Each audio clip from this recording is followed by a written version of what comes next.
Kita mulai ibadah kita seperti biasa. Kita bernyanyi Mars Sekolah Minggu.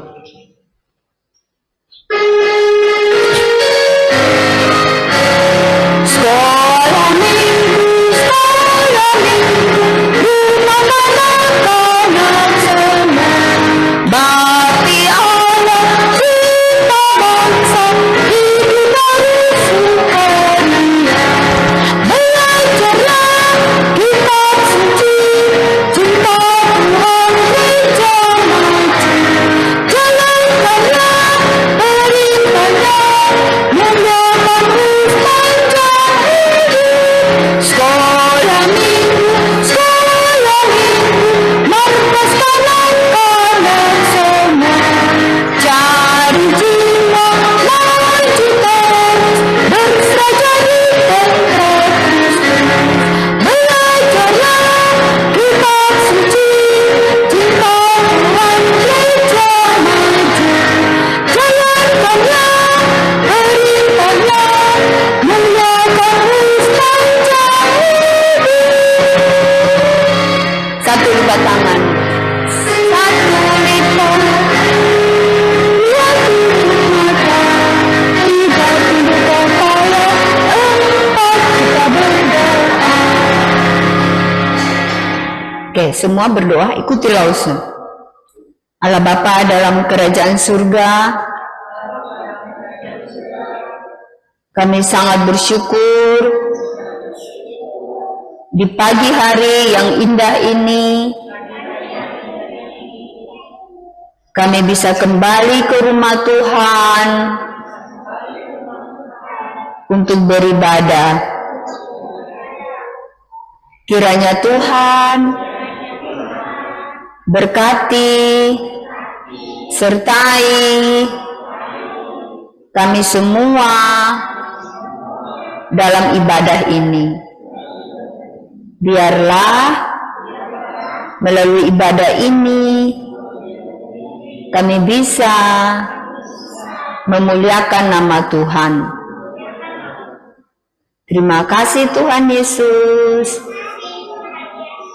Ampuni dosa kami. Hanya di dalam nama Tuhan Yesus kami berdoa dan bersyukur. Amin. Kita mau lanjutkan pujian kita dengan judul "Oh Ku Cinta Yesus".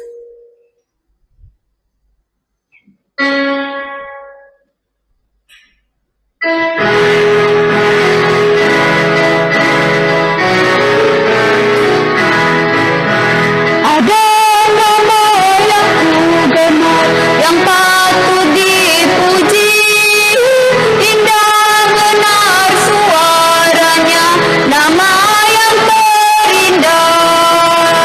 Oh ku cinta Yesus, oh ku cinta Yesus, oh ku cinta Yesus, karena Ia cintaku.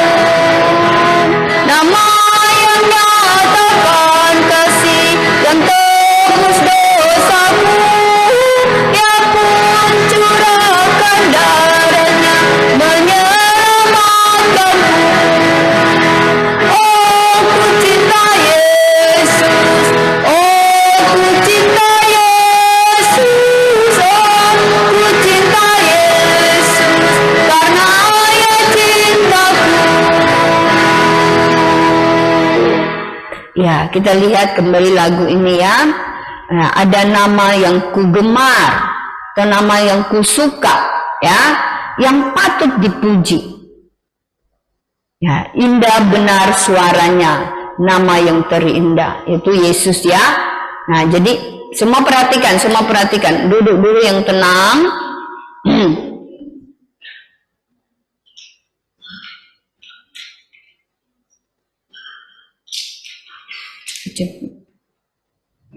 Oke, duduk yang tenang lalu dengarkan Lause ya. Nah, jadi Tuhan Yesus itulah yang menjadi kegemaran kita ya. yang patut kita puji, yang patut kita muliakan. Makanya tiap kali ibadah kita memuji Tuhan, ya. Dalam kehidupan kita sehari-hari, apa yang kita lakukan untuk kemuliaan Dia saja, kemuliaan namanya saja. Karena memang Dia adalah nama yang patut kita gemar, nama yang patut kita puji. Dia adalah Tuhan kita satu-satunya, ya, yang sudah menyelamatkan kita, ya, sudah memberikan kita kehidupan kekal di surga. Jadi hanya Dialah satu-satunya kegemaran kita, hanya Dia satu-satunya Tuhan kita. Makanya kita patut memuji dan memuliakan Dia, ya. Nah, di bait yang kedua, karena Dia tebus dosa kita. Nah, kita bersyukur untuk pujian yang indah ini. Makanya di refnya, oh ku cinta Yesus. Makanya kita harus cinta Tuhan Yesus. Kita sayang Tuhan Yesus dan kita mau ikut Dia selamanya, tak pernah mau meninggalkan Dia. Oke, kita mau lanjutkan pujian kita masih dengan tema yang sama, aku cinta Yesus, ya. Nah, kita nyanyikan pujian ini.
Ya, jadi kita mengasihi Tuhan Yesus dalam hati kita, ya, dalam hati kita yang paling dalam, dari dalam hati kita yang paling dalam, ya. Jadi tidak pura-pura dalam mengasihi Tuhan. Kita sungguh-sungguh mengasihi Tuhan kita, dan itu terlihat dari sikap kita, dari pikiran kita, dari hati kita, dari keinginan kita, ya. Nah, jadi kita mau suka untuk datang ke rumah Tuhan setiap hari Minggu, beribadah kepadanya tanpa dipaksa, ya, tanpa disuruh-suruh. Wah, kita pokoknya hari Minggu kita udah siap-siap, kita senang mau datang ke rumah Tuhan untuk beribadah.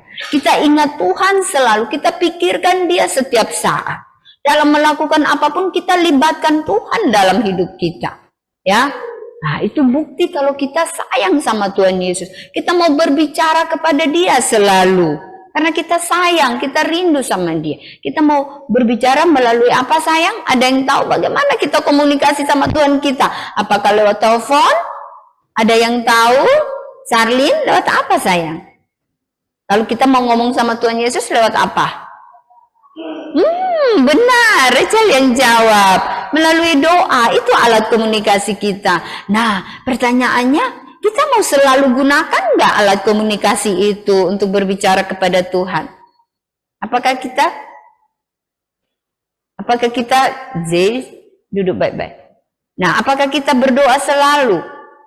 Nah, kalau kita cinta Tuhan, kita mau berdoa, ya, selalu, karena kita mau berbicara dengan Tuhan kita rindu. Nah, jadi kita harus mencintai Tuhan kita, dan kita mau buktikan lewat kehidupan kita sehari-hari yang mau memuliakan Dia selalu, ya. Kita mau kita mau memberikan persembahan. Petugasnya dari playgroup, Alonso Felix. Ya, kita akan nyanyikan lagu Hatiku, ya.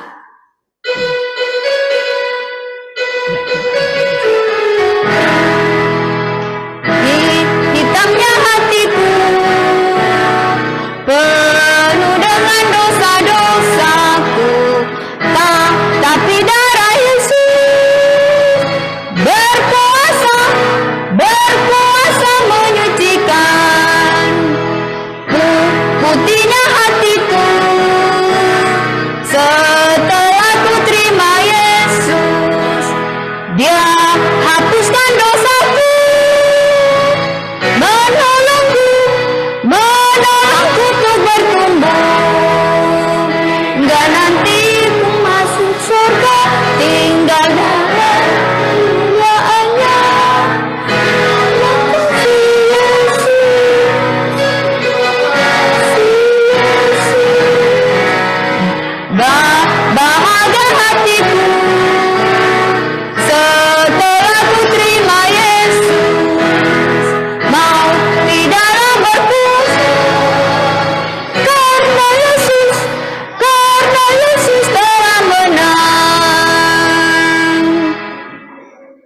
Ya, sambil menyelesaikan persembahan, ya kita lihat lagu ini ya. Nah, dulu sebelum kita percaya kepada Tuhan Yesus, hati kita itu hitam ya, karena kita penuh dengan dosa-dosa. Jadi hati kita digambarkan hitam sekali.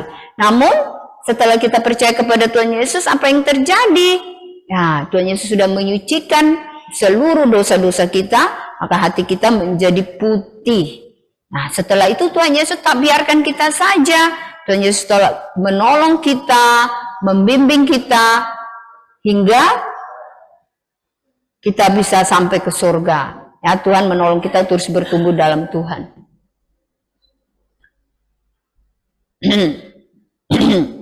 Oke ya, kita bersyukur pujian yang sangat baik. Biarlah kita seperti ini ya. Setelah percaya kepada Tuhan Yesus, kita terus bertumbuh di dalam Tuhan, ya, dan ikut Tuhan selalu hingga kita ke surga nanti. Sekarang kita mau berdoa. Felix yang berdoa, Lause Felix yang berdoa.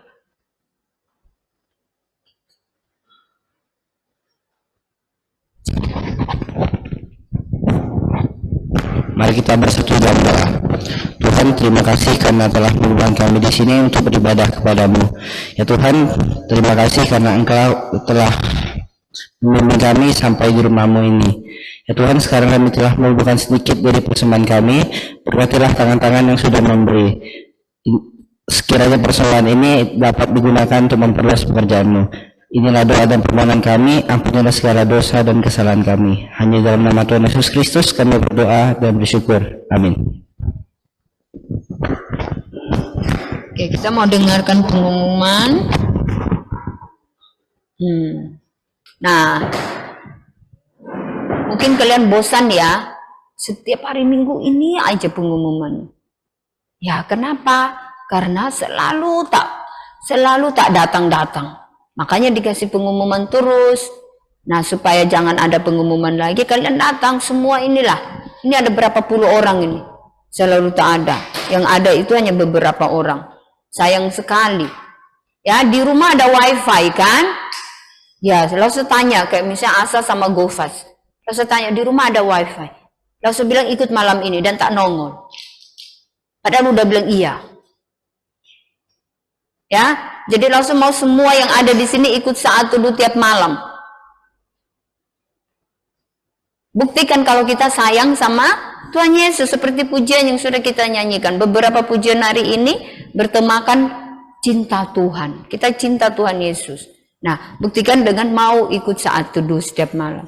Tidak apa kalau di rumah kamu ada lakukan. Kalau tidak lakukan, bagaimana? Nah, makanya langsung sediakan ini saat teduh ini ya. Oke, latihan presentasi Natal akan diadakan setelah firman Tuhan jam 8.55 TEM.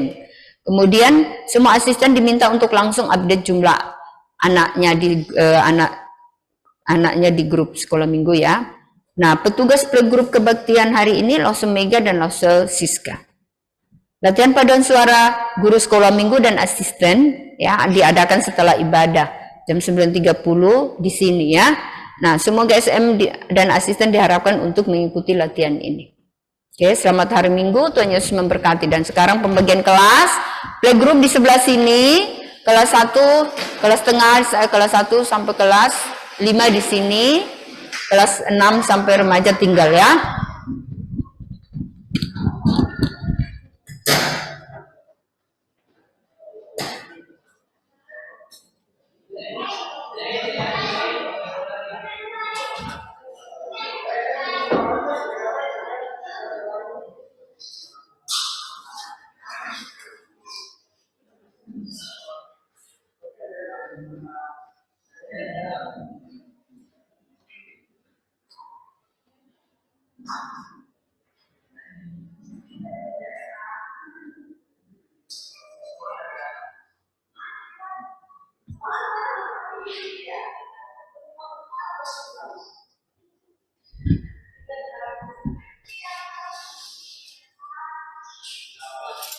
Tunggu dulu ya, mereka pergi semuanya. 8.55 ya, 8.55 sekarang 17.18 berarti 27 menit ya, benar nggak 27 menit? Ya. Oke. Ya, kita mulai ya. Sebelum kita mendengarkan firman Tuhan, mari kita sama-sama berdoa.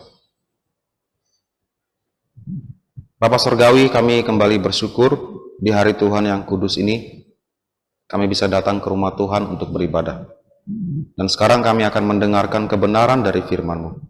Tolonglah setiap kami agar dapat mengerti dengan sungguh firman-Mu dan juga mau melakukannya dalam kehidupan kami sehari-hari. Ampuni kami Bapa dari segala dosa kami.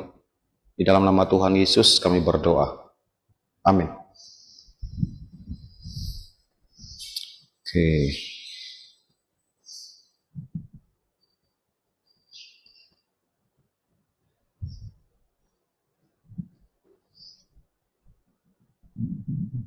Hari ini cerita kita tentang kitab Roma ya, sudah masuk yang baru.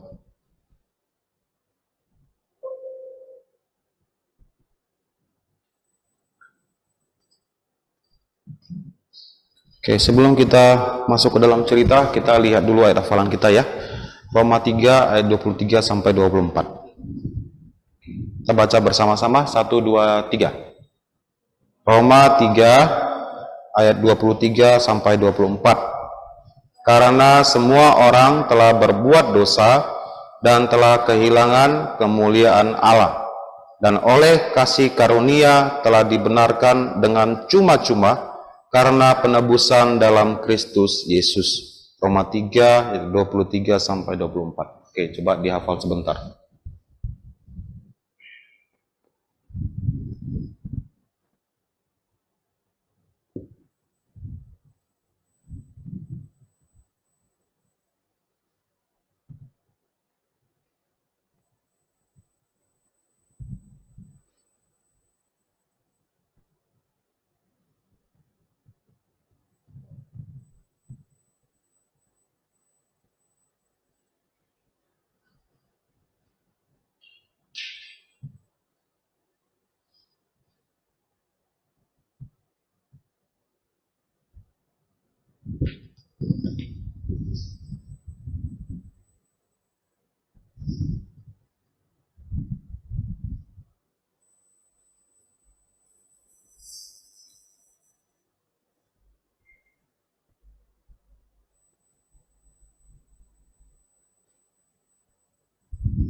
Oke, kita baca ya bersama-sama.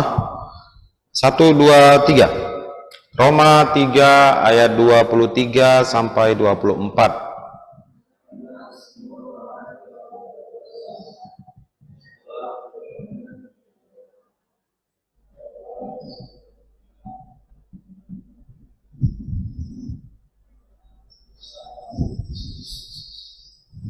Roma 3 23 24. Oke. Sekarang kita hapus ya. Oke. 1 2 3. Roma 3 ayat 23 sampai 24. Berbuat dosa.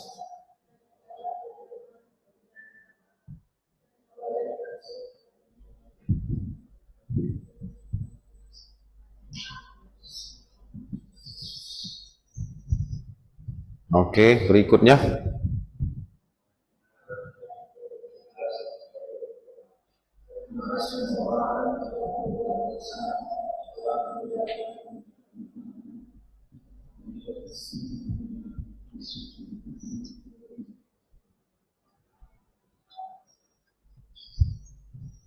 Makin pelan suara kalian.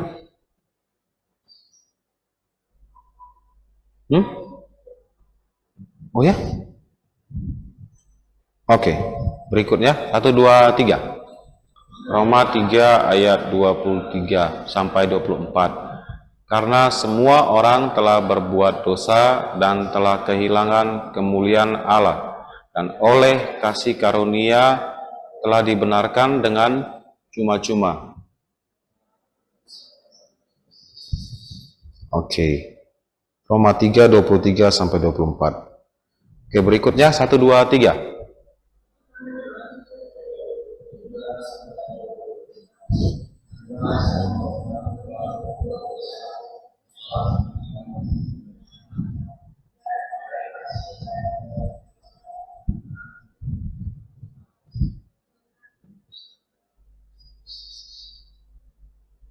Oke, kenapa ya dia mati hidup ya? Oke, berikutnya sekali lagi 1, 2, 3.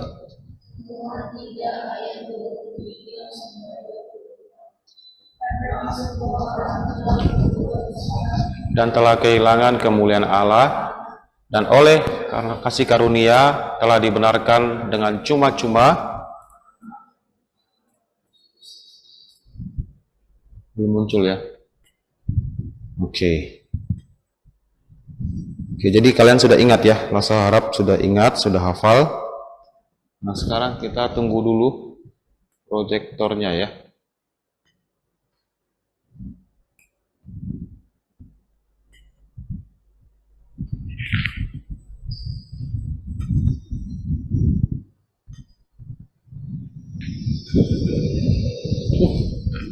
Tiba-tiba nyala terang sekali. Oke. Oke, hari ini kita mau mendengarkan cerita firman Tuhan. Sudah masuk ke pelajaran ke-6 ya, sudah tidak terasa ya. Judulnya hari ini adalah murka Allah terhadap dosa. Ada yang tahu apa artinya murka? Murka. Marah. Kalau saya bilang sama, Franz, kenapa kamu bising di situ? Itu apa namanya? Marah. Jangan lakukan itu. Marah. Murka itu lebih daripada marah. Itu adalah luapan emosi yang paling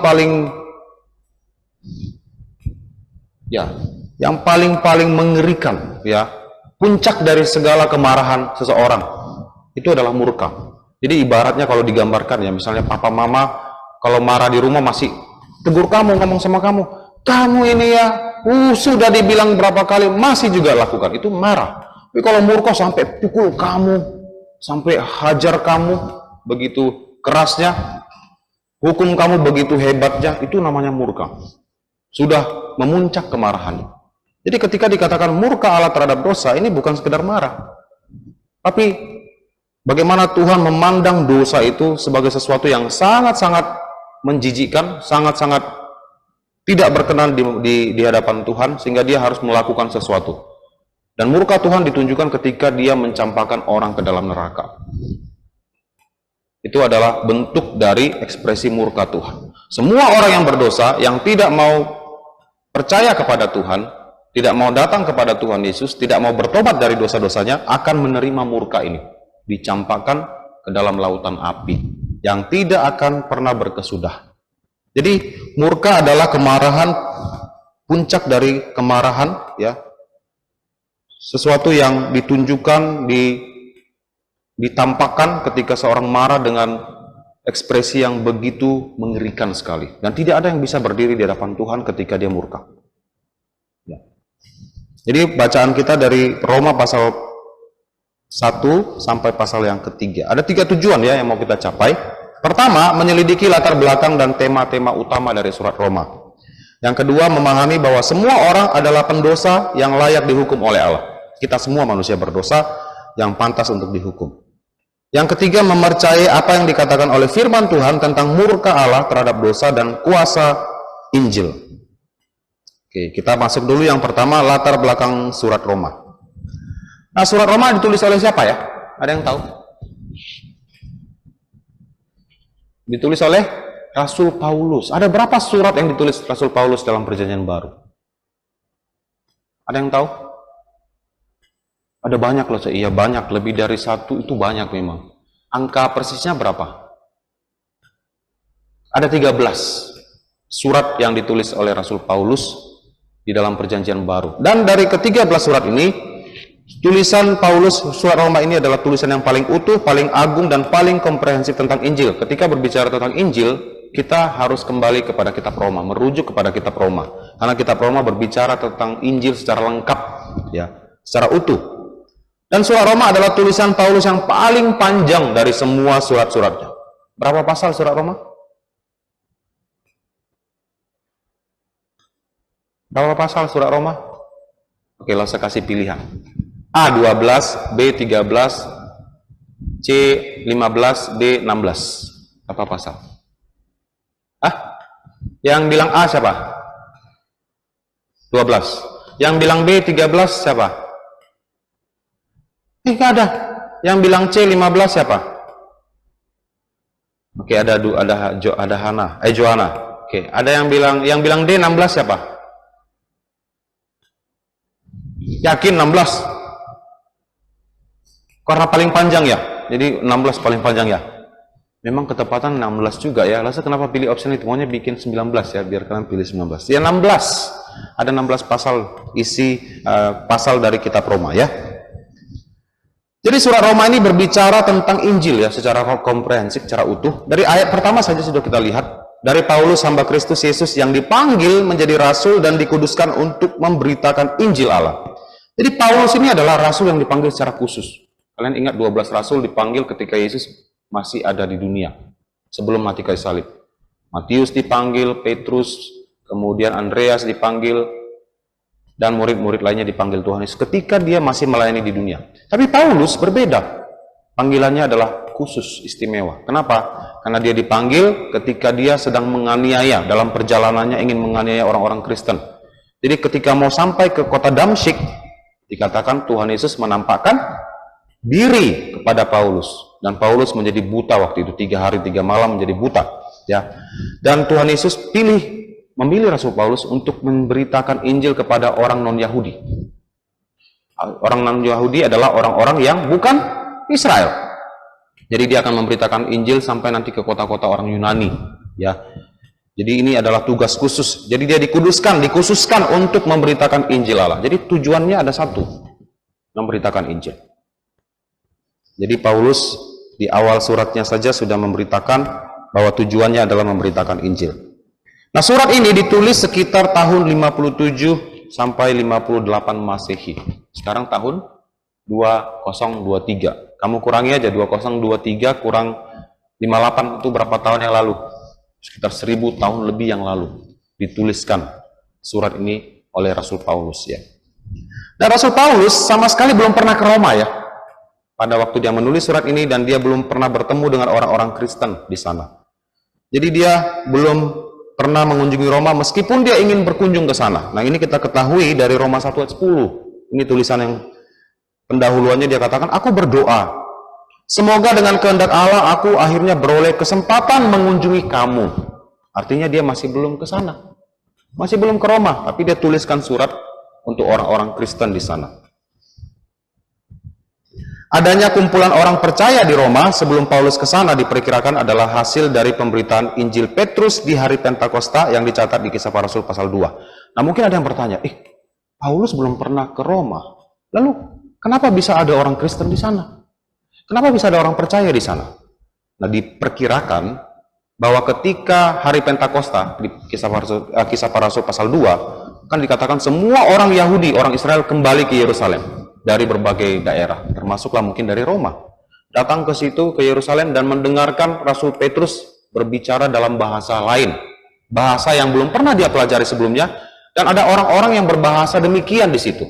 Sehingga bisa dengar berita Injil, bisa dengar keselamatan yang dilakukan oleh Allah. Jadi orang-orang ini diperkirakan datang waktu itu hari Pentakosta. Dan ketika mereka percaya, mereka kembali ke Roma. Ini dugaan pertama ya. Yang kedua, ada pula yang memperkirakan bahwa ada kelompok orang yang telah mendengarkan Injil sewaktu di Asia atau Yunani, lalu pergi ke Roma dan tinggal di sana. Jadi mungkin ada orang diperkirakan yang mendengarkan berita Injil di Asia kecil, ya. Mereka sudah dengarkan berita Injil di sana atau di Yunani ketika Rasul Petrus atau Rasul yang lain juga memberitakan Injil ke sana, dan mereka pergi ke Roma, pindah ke sana dan tinggal di sana. Sama seperti kita lah, yang di Batam. Kita tinggal di Batam, mendengarkan Injil, menjadi percaya, menjadi orang Kristen, lalu kita pergi ke Arab, misalnya. Kamu pindah tugas ke Arab Saudi. Arab Saudi kan negara Muslim kan? Lalu mungkin orang, kok bisa ya? Di negara Muslim sebesar itu ada orang Kristen. Nah, kemungkinan orang Kristen dari kota satu pindah ke sana. Nah, jadi ini adalah perkiraan ya, kita tidak tahu pasti bagaimana mereka bisa sampai di sana. Jadi yang jelas gereja di Roma sudah terbentuk walaupun Paulus tidak pernah memberitakan Injil ke sana sebelumnya. Nah, kita lihat dari Roma 16 ayat 5 ya. Salam juga kepada jemaat di rumah mereka. Jemaat di rumah mereka, dalam bahasa Inggrisnya the church that is in their house. Jadi dulu gereja itu dimulai di rumah, bukan gedung seperti ini. Jadi orang Kristen masih dalam jumlah kecil, berkelompok. Hari ini kita ibadah di rumah Hana ya. Nanti minggu depan kita ibadah di rumah Ceris. Ganti-gantian dari rumah ke rumah. Jadi tidak ada tempat gedung seperti ini, semua orang datang ke sini. Ya. Jadi dulu gereja dimulai di rumah. Gereja orang-orang Kristen, orang percaya berkumpul di rumah. Jadi sudah ada gereja sebelum Paulus pergi ke Roma. Lalu mungkin ada yang bertanya, lalu dari mana Paulus tahu bahwa di Roma ada orang Kristen padahal dia belum pernah ke sana? Misalnya, lalu sendiri belum pernah pergi ke Arab Saudi. Saya pun nggak tahu apakah di sana ada gereja Presbyterian misalnya. Kalau saya tidak pernah ke sana, mungkin sulit untuk diketahui kan? Tentu kalau saya belum pernah ke sana dan saya tahu dengan pasti ada gereja di sana, gereja Gapi misalnya ada di Arab Saudi, pasti ada seseorang yang memberitahukan, benar nggak? Nggak mungkin kan saya tahu, saya tiba-tiba tutup mata. Oh ya, sepertinya di Arab Saudi ada Gapi satu, ya di sebelah kiri itu. Nggak mungkin kan? Pasti ada yang kasih tahu atau dapat informasi dari mana. Nah, Paulus juga dapat informasi, ya. Roma 1:8 dikatakan, pertama-tama aku mengucap syukur kepada Allahku oleh Yesus Kristus atas kamu sekalian, sebab telah tersiar. Apa tersiar? Bahasa Indonesia lama ini. Tersiar apa? Sudah tersebar luas kabar tentang imanmu di seluruh dunia. Jadi orang-orang Kristen di Roma, imannya itu diketahui oleh banyak orang. Dikatakan sini, imanmu tersiar di seluruh dunia, termasuk terdengar sampai ke Yerusalem. Paulus sendiri pun dengar, oh ternyata di sana ada orang Kristen di Roma, bukan hanya Kristen saja, tapi Kristen yang bertumbuh, imannya sampai dilihat, diperhatikan, diketahui oleh orang banyak. Nah kita kan nggak bisa kan lihat iman seseorang kan? Kamu bisa lihat iman saya nggak? Gimana saya bisa lihat? Ada tulisan iman di baju saya? Iman, kan nggak ada. Atau di jidat kita ada tulisan iman? Nggak ada juga. Lalu dari mana kamu tahu dia beriman? Ceris, kamu percaya nggak si Darren beriman? Nggak percaya? Kamu merusak ilustrasi Lause. Oke, kamu percaya nggak Lause Dedi beriman? Dari mana kamu tahu? Kelakuan, betul sekali. Dari tindakan, dari action. Ya kan? Dari apa yang kita lakukan setiap hari. Misalnya, sekarang Joanna kamu kelas berapa? Kelas 6. Hana percaya nggak dia kelas 6? Kenapa kamu percaya dia kelas 6? Dia beritahu kepada kamu, dan kamu lihat kan dia pakai seragam. Anak SD kelas 6, benar nggak? Kalau dia pakai baju SMA kelas SMA misalnya, lalu dia bilang dia kelas 6, kamu percaya nggak? Kamu percaya nggak Frans itu kelas SD kelas 5? Nggak percaya. Iya kan? Nggak mungkin dia pakai baju SD pergi sekolah. Dia pun sudah besar, umur sudah tinggi, dan dia pasti bukan anak SD. Dari apa yang kita lihat. Jadi dalam hal ini iman bisa dilihat dari perbuatan. Kalau kamu setiap hari berbohong kerjanya, melawan orang tua, nggak mau ke gereja, cakap kotor, berkelahi di sekolah, lalu kamu bilang, saya beriman. Saya beriman. Percaya? Enggak lah.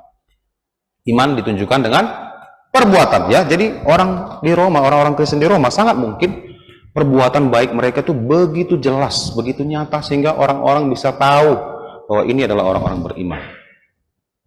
Oke, kita lanjut.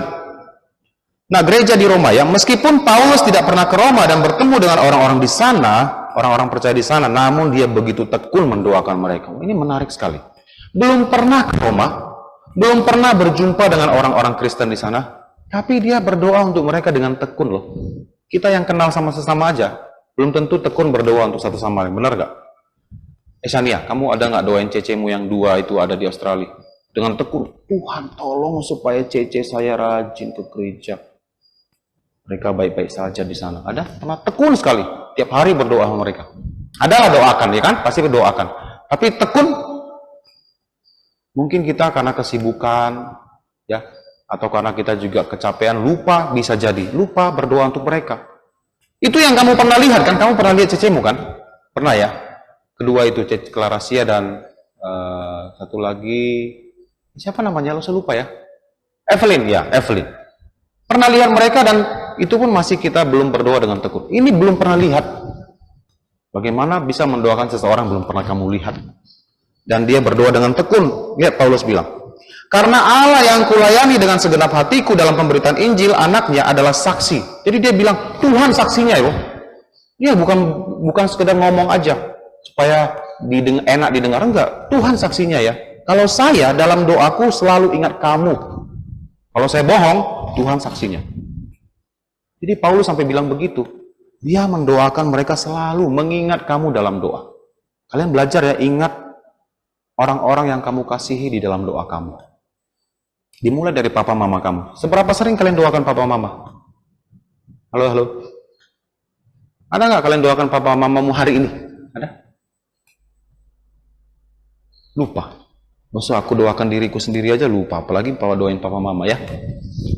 Doakan orang-orang terdekat kamu, orang-orang yang kamu kasih. Ingat mereka dalam doa kamu. Jangan, kita berdoa jangan ingat diri sendiri terus ya. Tuhan tolong saya mau ini Tuhan, mau itu Tuhan. Tolong saya Tuhan. Ingat orang lain. Paulus katakan, aku selalu ingat kamu dalam doa. Oke, belajar ya, ingat orang lain dalam doamu.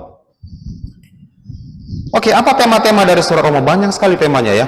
Yang pertama tentang dosa, tentang hukum Taurat, tentang penghakiman, takdir manusia, iman, pekerjaan maksudnya perbuatan, kasih karunia, pembenaran, pengudusan, pemilihan, rencana keselamatan, pekerjaan Kristus, dan Roh Kudus, pengharapan orang Kristen, sifat dan kehidupan gereja dibicarakan juga, tempat orang Yahudi dan non-Yahudi dalam maksud-maksud Allah, filsafat gereja dan sejarah dunia, makna dan pesan perjanjian lama, tugas-tugas warga negara Kristen dan prinsip-prinsip kesalehan dan moralitas pribadi. Semua dibicarakan dalam kitab Roma.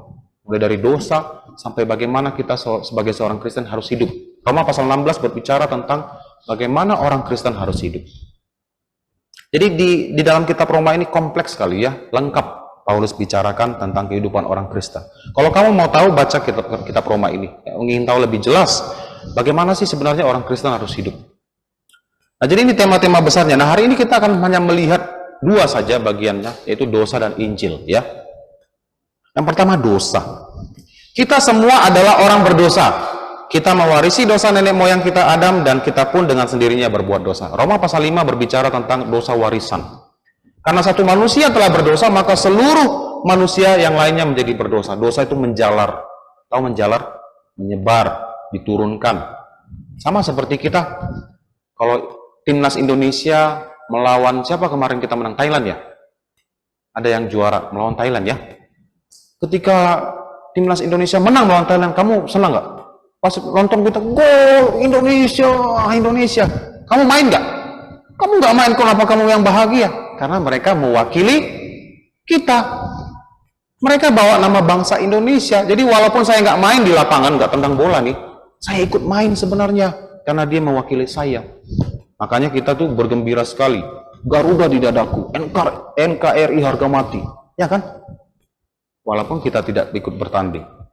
Jadi sama seperti Adam ini juga. Adam adalah representasi perwakilan manusia. Makanya ketika dia jatuh ke dalam dosa, semua manusia ikut berdosa. Dialah Bapa kita yang pertama, kan? Dialah manusia pertama mewakili kita. Kita belum ada memang, tapi dosa itu diturunkan, diwarisi. Dan kita sendiri juga berbuat dosa, benar nggak? Kamu berbuat dosa nggak? Ada di sini yang berani bilang, aku tidak berdosa? Ada? Sini, angkat tangannya. Selalu saya mau lihat wajahnya, mau kenal wajahnya. Siapa yang bilang nggak berdosa? Darren, jangan angkat tangan si Gofas. Dan kan, semua yakin berdosa ya? Dengan sendiri, ada yang maksa kamu berdosa nggak? Arzelia, ada kamu dipaksa sama cecemu? Ayo buat dosa. Ada? Pernah nggak dia paksain kamu berdosa? Enggak kan? Kamu dengan sendiri mau berdosa kan? Misalnya berbohong, melawan orang tua. Ada nggak cecemu cari sana bilang, ayo lawan mama, ayo. Ada? Enggak. Kamu dengan sendirinya mau melawan orang tua kamu. Kalau kamu lagi kesal, lagi marah, mama ini. Itu adalah dari dalam diri kamu sendiri. Benar? Jadi kita sendiri pun sadar ya, berdosa. Dalam Roma 3:10 dikatakan, tidak ada yang benar. Tidak ada yang benar satupun manusia. Semuanya berdosa. Semua orang telah berbuat dosa. Roma 3:23. Tadi kita sudah hafal. Semua orang berdosa. Tidak ada yang tidak berdosa. Selama kamu lahir dari papa mama kamu manusia berdosa. Kecuali Yesus. Karena dia lahir bukan dari Yusuf. Maria waktu itu masih seorang anak gadis perawan yang belum pernah menikah, belum pernah tidur dengan laki-laki manapun. Tapi kalau kita lahir dari papa dan mama kita yang menikah, maka kita semua berdosa. Bisa paham? Semua mewarisi dosa itu. Nah, ini dia contoh-contoh. Berbohong, mencuri, membenci, melawan orang tua, tidak beribadah dari Tuhan, mengingini kepunyaan orang lain, menyebut nama Tuhan dengan sembarangan. Siapa yang lakukan ini semua? Yang pernah lakukan ini semua? Apa itu?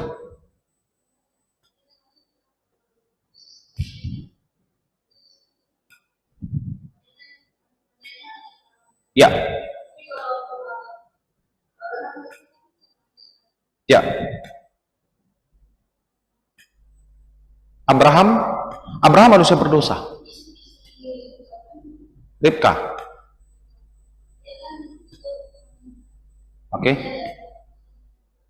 Sarah, istrinya Abraham, Sarah. Kenapa?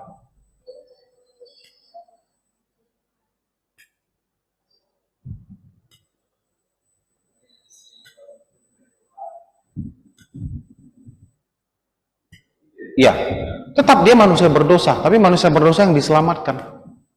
Semua orang yang lahir ke dunia ini secara alamiah, seperti kita, papa mama kita menikah dan kita ada, itu manusia yang berdosa, semuanya tanpa terkecuali, termasuk anak Abraham. Ya, Ishak juga berdosa, Yakub dan Esau juga berdosa. Tapi mereka diselamatkan karena mereka percaya. Ya, oke, jadi kita lanjut ya. Jadi semua dosa-dosa di sini ada yang merasa tidak sudah lakukan semuanya, angkat tangan. Yang sudah lakukan semua di sini yang didaftar. Wah, semua ya. Saya juga kayaknya semua udah lakukan. Ada yang tak pernah lakukan satupun dari sini? Tak ada ya. Semua lakukan ya. Jadi kita semua manusia berdosa, setuju ya? Semua manusia berdosa. Oke, good. Lalu murka Allah kepada orang-orang berdosa. Semua orang akan mendapatkan murka Allah. Adalah benar bahwa Allah mengasihi manusia berdosa, akan tetapi Allah murka kepada orang-orang yang hidup di dalam dosa tanpa pertobatan. Tuhan mengasihi manusia berdosa, tapi Tuhan tidak suka. Tuhan murka kepada mereka yang hidup terus-menerus dalam dosa tanpa pertobatan, suka dalam dosa. Misalnya kamu mencuri, kamu suka mencuri, mau ditegur, mau dikasih tahu pun tidak mau dengar. Firman Tuhan sudah katakan jangan mencuri, kamu tetap mencuri. Itu jadi hobi kamu, kesukaan kamu.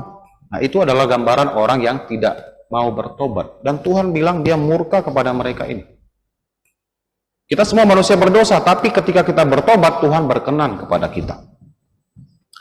Lanjut, kepada siapa Allah murka? Nah, dari Roma pasal 1 kita coba lihat berapa 3 kategori ya. Tuhan Allah murka kepada siapa saja. Yang pertama, sebab murka Allah nyata dari sorga atas segala kefasikan dan kelaliman manusia yang menindas kebenaran dengan kelaliman. Jadi mereka yang menindas kebenaran dengan kelaliman.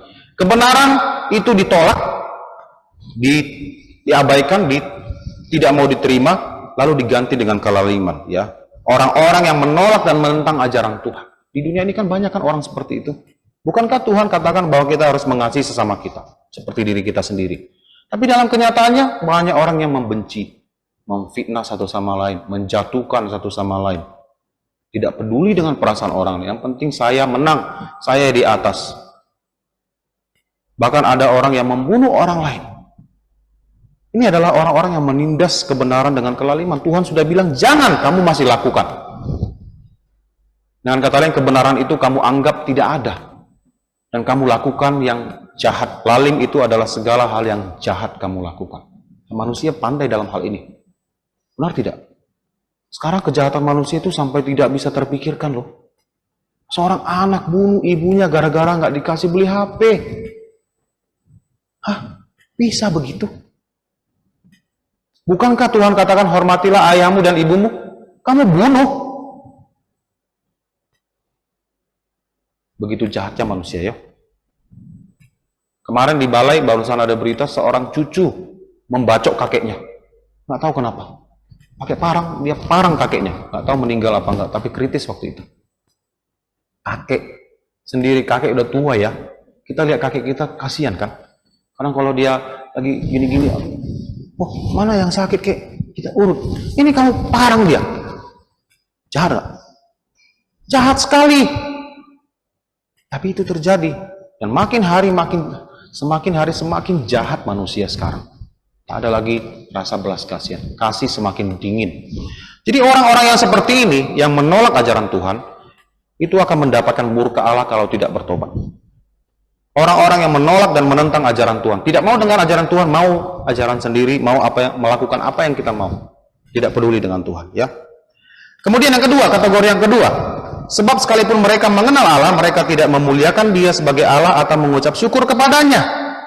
Mereka yang dengan sengaja tidak mau mengakui dan tak mau menyembah Tuhan meskipun mereka sadar bahwa Tuhan itu ada. Ini adalah orang-orang yang tak peduli dengan Tuhan. Siapa itu Tuhan?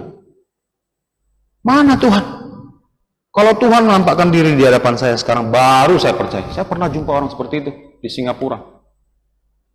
Waktu penginjilan. Kalau Tuhan bisa tampakkan diri sekarang depan saya baru percaya. Apakah Tuhan akan lakukan hal seperti itu? Bukankah kitab suci sudah cukup bagi kita untuk melihat bahwa Dia ada? Nah, dari alam semesta ini ciptaan Tuhan, kita pun tahu Tuhan ada.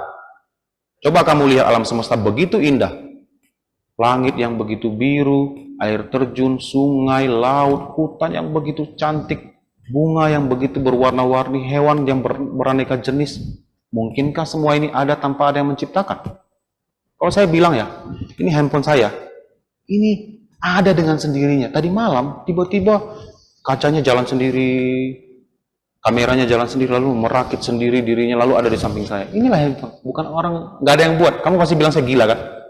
Kamu bilang kalau si Dedi udah sengit. Masa handphone ini dia bilang tercipta sendiri? Mana mungkin? Pasti ada orang yang buat, benar nggak? Nah, hal kecil ini aja kamu bilang ada yang buat. Bagaimana dunia yang sebesar ini? Alam semesta ini bagaimana bisa ada dengan sendirinya? Teori evolusi mungkin. Kalau HP saja kamu tak percaya bisa tercipta sendiri, bagaimana mungkin kamu percaya dunia yang sebesar ini, yang begitu indah ini tercipta sendiri? Dari situ kita tahu bahwa ada yang menciptakan. Makanya hari kitab Roma mengatakan tidak ada orang yang bisa berdalih mencari alasan. Ketika kamu mati dan menghadap Tuhan, kenapa kamu selama hidup tidak mau percaya kepada Tuhan? Tuhan gak ada yang kasih tahu. Tuhan akan bilang, alam semesta ini menunjukkan bahwa saya ada. Jadi tak ada orang yang bilang, tak ada yang beritakan Injil. Meskipun tidak ada yang beritakan Injil, tapi alam semesta cukup memberitahukan kamu ada Tuhan. Dan kamu harus menyadari hal itu. Tak ada yang bisa berdalih di hadapan Tuhan. Tapi ada orang yang tak peduli dengan Tuhan. Sama sekali nggak peduli. Jadi ada orang yang mengakui dengan terang-terangan, mana Tuhan? Ada orang yang mungkin tidak mengatakan hal itu, tapi dalam kelakuan sehari-hari menunjukkan bahwa dia tidak percaya Tuhan. Hidup sesuka hati, seenaknya saja. Tak peduli dengan konsekuensinya. Hidup hanya sekali. Nikmatilah hidupmu, nanti kamu mati. Mati dengan bahagia. Kamu mati belum semuanya tidak berakhir begitu saja ya. Akan ada pertanggungjawaban kamu di hadapan Tuhan. Kamu saja buat salah di rumah, kamu tahu pasti akan ada hukuman untuk kamu kan? Misalnya kamu dapat nilai jelek di sekolah, nilai raport kamu. Kamu pikir kamu akan baik-baik saja? No, orang tuamu akan tanya kan? Mana raportmu? Bisa kamu bilang, raport saya tiba-tiba nggak tahu kemana. Nggak bisa. Kamu harus bertanggung jawab. Tunjukkan raport kamu. Dan kamu harus jelaskan kenapa nilai kamu bisa dapat seperti itu. Itu manusia. Bagaimana dengan Tuhan? Apakah Tuhan akan melepaskan kamu begitu saja? Enggak. Jadi ada orang yang tidak peduli dengan Tuhan ya. Ini tipe orang yang kedua. Kemudian yang ketiga, mereka menggantikan kemuliaan Allah yang tidak fana dengan gambaran yang mirip dengan manusia yang fana, burung-burung, binatang-binatang yang berkaki empat atau binatang yang menjalar. Mereka yang memilih untuk menyembah berhala daripada Tuhan. Mereka yang menyembah Tuhan dengan cara mereka sendiri. Inilah Tuhan saya. Nah, orang-orang yang menyembah berhala ataupun tidak menyembah Tuhan, menyembah sesuatu yang bukan Tuhan, adalah orang-orang yang sebenarnya dengan sadar ya tidak mau mengakui Tuhan, tapi ingin membuat Tuhan mereka sendiri sesuai dengan kenyamanan mereka. Berhala begitu. Dia bukan tidak tahu itu patung, tahu. Tapi dia merasa nyaman, inilah yang saya mau. Manusia berdosa kan seperti itu, keinginan hatinya begitu jahat. Kamu bayangkan Tuhan yang begitu mulia, kamu rendahkan sedemikian rupa dalam bentuk patung, bentuk manusia, apalagi binatang. Mungkinkah binatang menciptakan kamu? Ada orang yang menyembah, misalnya menyembah gajah. Gajah dibilang sebagai Tuhan bijaksana.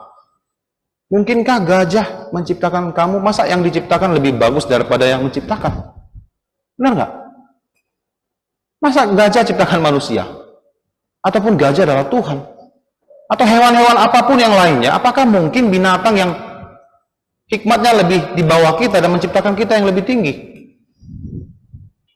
Dan berhala bukan hanya patung ya, tapi segala sesuatu yang menarik hati kamu daripada Tuhan. Itu bisa kesukaan kamu, games kamu, itu bisa jadi berhala kamu. Gara-gara games, kamu main Sabtu malam sampai pagi, akhirnya kamu gak ke gereja, itulah berhalamu. Jadi tidak hanya patung kamu sembah-sembah, enggak. Apapun yang menjadi kesukaan kamu, yang menyingkirkan Tuhan dari hati kamu, itu bisa jadi berhala kamu. Jadi hati-hati ya, yang kita harus jaga hati kita supaya jangan posisi Tuhan tergantikan dengan apapun itu. Ya, entah itu keluarga kita, entah itu hobi kita, entah itu kesukaan kita, sesuatu yang sangat kita sukai sampai menarik hati kita dari Tuhan. Lalu apa yang terjadi dengan mereka? Apa yang akan terjadi dengan mereka-mereka ini yang hidup dalam dosa tanpa pertobatan? Di Roma pasal 26 dikatakan dengan jelas, Dia, yaitu Tuhan, akan membalas setiap orang menurut perbuatannya. Tidak akan ada perbuatan berdosa yang tidak akan diadili oleh Tuhan. Kamu mungkin lakukannya di tempat tersembunyi, tak ada orang yang lihat, di Tuhan lihat. Kamu pikir kamu akan baik-baik saja, kamu tidak akan baik-baik saja kalau kamu tidak bertobat. Jadi kalau kamu bertobat, dosa kamu diampuni oleh Tuhan. Di dunia ini tentu banyak kejahatan yang sampai sekarang belum terungkap, ya kan? Misalnya kasus Munir. Kalian ingat, kalian pernah dengar kasus Munir? Munir adalah seorang aktivis ya, pembela HAM. Dia meninggal di pesawat diracun. Sampai sekarang, ya adalah yang divonis, namanya Polikarpus. Tapi mungkin bukan hanya dia, mungkin ada orang atau dalang otak di balik itu semua yang masih belum tertangkap, mungkin. Kita nggak tahu. Tapi Tuhan tahu. Bagaimanapun cara kamu sembunyikan dosa kamu, Tuhan tahu. Dan pada waktunya ketika kamu meninggalkan dunia ini, kamu akan menghadap Tuhan dan semua dosamu dibuka. Kamu tak bisa bilang, oh yang kemarin, oh bukan saya. Tuhan buka. Misalnya mungkin dibuka rekamannya, dibuka semua kejadiannya, kamu gak bisa ngelak. Kalau sekarang CCTV. Tapi Tuhan bisa buka dengan cara yang ajaib, sehingga kamu bisa lihat dengan jelas apa yang kamu lakukan pada waktu itu. Mereka akan dicampakkan ke neraka kalau mereka tidak bertobat. Ya. Lalu apakah ada cara agar murka Allah ini tidak menimpa kita? Kita tadi sudah setuju ya, semua dosa yang tadi sudah didaftarkan kamu lakukan kan? Itu semua harus kamu pertanggungjawabkan. Bagaimana caranya supaya murka Allah tidak menimpa kita? Yaitu Injil, ya. Roma 1:16, sebab aku mempunyai keyakinan yang kokoh dalam Injil, karena Injil adalah kekuatan Allah yang menyelamatkan setiap orang yang percaya, pertama-tama orang Yahudi tetapi juga orang Yunani. Jadi Paulus katakan bahwa Injil itu adalah kekuatan Allah. Kekuatan Allah yang bisa menyelamatkan siapa saja meskipun dosamu begitu besar. Kalian ingat Paulus seorang penganiaya orang Kristen. Dia penjarakan orang Kristen, bahkan izinkan orang Kristen untuk dibunuh. Stefanus salah satu korbannya. Tapi apakah Tuhan ampuni dia? Tuhan ampuni dia. Dia datang kepada Tuhan Yesus, mengakui segala dosanya, dan dia melayani Tuhan. Tuhan berikan dia keselamatan. Jadi tak ada ya dosa yang terlalu besar untuk Tuhan hapuskan. Kadang-kadang ya ada orang merasa, dulu lah sededi sebelum bertobat ya. Saya diajak ke gereja, sering diajak ke gereja. Ayolah ke gereja. Kamu kan nggak pernah ke gereja. Iya, memang saya nggak pernah ke gereja. Makan saja saya nggak berdoa loh. Dulu makan nggak berdoa. Kalian berdoa nggak makan? Berdoa kan? Saya nggak berdoa karena saya tahu percuma juga saya berdoa. Saya hidup berdosa, nggak pernah gereja. Masa giliran makan doa Tuhan dengar? Nah, saya tahu Tuhan pasti nggak dengar. Saya nggak berdoa. Jadi saya diajak ke gereja, lalu saya bilang apa jawabannya? Janganlah, ngapain saya ke gereja? Nanti kalau saya ke gereja, bisa-bisa gerejanya roboh. Nggak menerima saya terlalu berdosa. Saya bilang begitu. Saya sadar saya berdosa, tapi saya nggak mau datang kepada Tuhan pada waktu itu. Nah, kalau kamu merasa berdosa itu adalah hal yang baik ya. Tapi tidak cukup hanya merasa berdosa, harus datang pada Tuhan. Karena dosa tak bisa diatasi kalau tidak melalui Tuhan Yesus. Tak bisa. Saya bersyukur sekali ya, kalau saya bersyukur sekali saya bisa percaya Tuhan Yesus. Kalau saya mati sekitar 10 tahun yang lalu, 12 tahun yang lalu, mungkin saya masuk neraka. Bukan mungkin lah, pasti. Karena saya tak mengenal Tuhan sama sekali. Kristen memang, di KTP Kristen. Tapi dalam kelakuan saya bukan orang Kristen. Jadi kekuatan Allah yang mampu menyelamatkan setiap orang yang percaya. Kalau kamu sungguh-sungguh percaya, percayalah dosamu diampuni. Meskipun ada manusia yang bilang, aduh, percumalah kamu datang pada Tuhan. Mana mungkin dosa seberat itu dia hapuskan oleh Tuhan. Apapun dosanya bisa. Ya. Pertama-tama orang Yahudi, orang yang memiliki perjanjian dengan Allah, Abraham, Ishak, dan Yakub, itu adalah orang yang umat Tuhan yang dipilih. Tapi juga orang Yunani, orang-orang non-Yahudi, termasuk kita ini adalah orang-orang non-Yahudi, juga bisa diselamatkan. Jadi bukan hanya orang Israel, orang pilihan, bukan aja bangsa pilihan Allah, tapi juga semua bangsa lain yang mau datang percaya bisa diselamatkan. Nah, apa itu Injil? Injil adalah berita baik. Pesan Injil sederhana ya. Yesus telah mati di kayu salib karena dosa-dosa kita, lalu kemudian dia mati, dikuburkan, pada hari yang ketiga dia bangkit. Itulah Injil. Kamu percaya apa tidak? Kamu percaya Yesus mati di kayu salib untuk dosa kamu? Dia bukan mati hanya untuk dosa seluruh dunia, tapi dosa pribadi kamu. Yesus bukan hanya juru selamat dunia, tapi juru selamat pribadi kamu dan saya. Harus ada rasa kepemilikan, ya. Juru selamat saya, Tuhan saya. Dia mati untuk dosa-dosa saya. Dia dikuburkan dan pada hari ketiga dia bangkit dari antara orang mati untuk pembenaran saya. Itu semua harus berhubungan dengan kepribadian kita. Ya. Jadi kalau kamu percaya bahwa Tuhan Yesus sudah mati di kayu salib untuk kamu dan semua yang dia kerjakan adalah untuk kamu, untuk kita pribadi, maka kamu akan beroleh keselamatan. Kita semua adalah manusia berdosa yang membutuhkan seorang juru selamat. Kita semua ya butuh, tanpa terkecuali. Sadarilah keberdosaanmu dan datanglah kepada Tuhan Yesus untuk diselamatkan. Jadi tadi Laksana sudah katakan, menyadari kita manusia berdosa adalah hal yang baik. Tapi tidak cukup sampai di situ. Datang kepada Tuhan. Akui dosamu di hadapannya, terima dia sebagai Tuhan Juru Selamat kamu akan diselamatkan. Surga itu tempat yang begitu baik, adik-adik. Saya belum pernah ke sana. Tapi sesuai dengan janji Tuhan, surga itu tempat yang sangat amat baik. Ada Tuhan di sana dan semua orang kudus ada di sana dan kita hidup selama-lamanya. Tak perlu lagi takut kematian karena kematian sudah tidak ada lagi. Kesedihan tidak ada lagi, sakit penyakit tidak ada lagi, dosa pun tak ada lagi di sana. Jadi di surga kita dijanjikan, di surga kita akan punya rumah, kan, mansion. Jadi saya kadang-kadang bicara dengan teman ya waktu sekolah teologi ya. Nanti kita di sana saling berkunjung ya. Kita yang sudah yakin akan keselamatan kita. Dan di sana rumah kita nggak akan dikunci ya. Kayak di sini kan rumah kita dikunci kan. Kenapa dikunci rumah kamu? Karena ada orang jahat kan, pencuri, ada orang yang mau mencuri pasti ada kan. Kita takut kan? Ada yang di sini tiap malam rumahnya nggak pernah dikunci. Dikunci semua kan? Tapi di sana kamu nggak perlu kunci rumah kamu. Nah, semua orang-orang kudus. Tak ada orang jahat di sana. Jadi begitu baiknya tempat itu, kita bisa menyembah Tuhan selama-lamanya. Umur kita tidak akan ada ujungnya. Jadi kita akan kenal satu sama lain, kita akan bertemu di sana. Kamu akan kenal Dedi, saya akan kenal kamu juga. Semua saling mengenal ya, tidak akan lupa, ingatan kita tetap akan ada. Kita akan mengenal satu sama lain. Bayangkan hidup selama-lamanya di sana. Makanya saudara seiman itu hubungannya lebih erat daripada saudara kandung. Saudara kandung kalau dia tidak percaya, dia akan binasa di neraka. Tapi kalau kita sudah saudara seiman, kita akan selama-lamanya bersama-sama, nggak pernah dipisah. Bisa paham? Nah, jadi datang kepada Tuhan Yesus untuk diselamatkan. Lalu mereka yang tidak mau bertobat akan ditimpa murka Allah. Tuhan akan membinasakan setiap orang yang tidak bertobat di neraka selama-lamanya.